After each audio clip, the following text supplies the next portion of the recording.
Hello hi అండి అందరికీ. గోధుమ పిండితోని కేక్ చేస్తున్నాను నేను. ఒక కప్పు గోధుమ పిండి తీసుకున్నాను. ఇలాగా మీ దగ్గర ఏవైనా డ్రై ఫ్రూట్స్ ఉంటే ఆ డ్రై ఫ్రూట్స్ తీసుకోండి.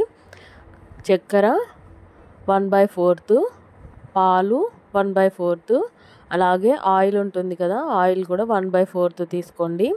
నేను ఇక్కడ కోకో పౌడర్ యాడ్ చేసి చేస్తున్నాను.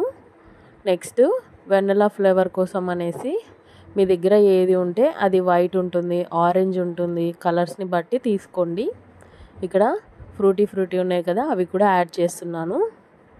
కొంతమంది కలుపుతారు, నేనైతే మిక్సీ పట్టేస్తున్నాను. ఇలాగ చక్కెర వేసేసుకొని ఆయిల్ వేసేసుకోవాలి. ఇప్పుడు పాలు యాడ్ చేసేసుకోవాలన్నమాట.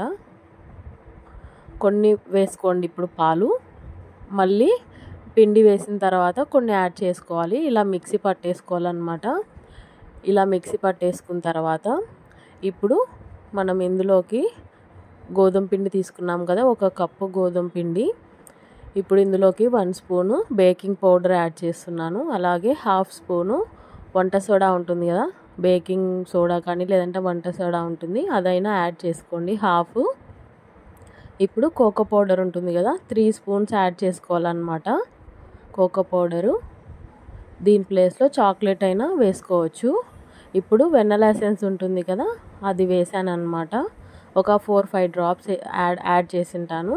ఇప్పుడు మళ్ళీ కొంచెం మిగిలించుకున్నాం కదా, ఆ పాలను యాడ్ చేసుకోవాలి. ఇప్పుడు మీ దగ్గర వెనిగర్ ఉంటే వెనిగర్ యాడ్ చేసుకోండి, లేదు అంటే కనుక ఈనో ఉంటుంది కదా, అది యాడ్ చేసుకోండి. Just pinch of salt add చేసుకోండి.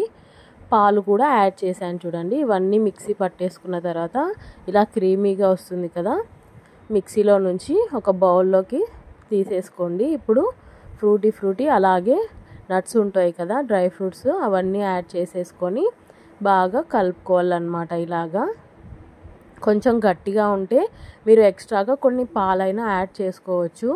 చూపించిన పాలు కాకపోయినా మిగతా ఉంటాయి కదా, అవి నేను ఇవి పక్కకు తీసి పెట్టుకున్నాను అనమాట.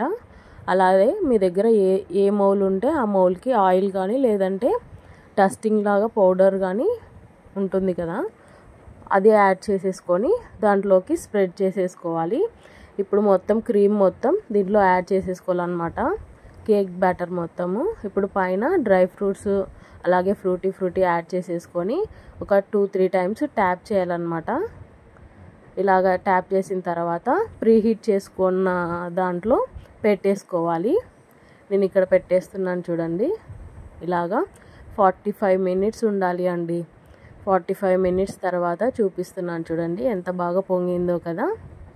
చూడండి, ఇలాగా చాక్ పెట్టి తీస్తే దానికి ఏం అంటుకోవట్లేదు చూడండి. ఇప్పుడు అయినట్టు కేకు పక్కకు తీసేస్తున్నాను. మనం రూమ్ టెంపరేచర్లో ఉండేంత వరకు దాన్ని ఏం కదిపియకూడదండి. రూమ్ టెంపరేచర్కి వచ్చేంత వరకు పక్కకు పెట్టేసుకోవాలి.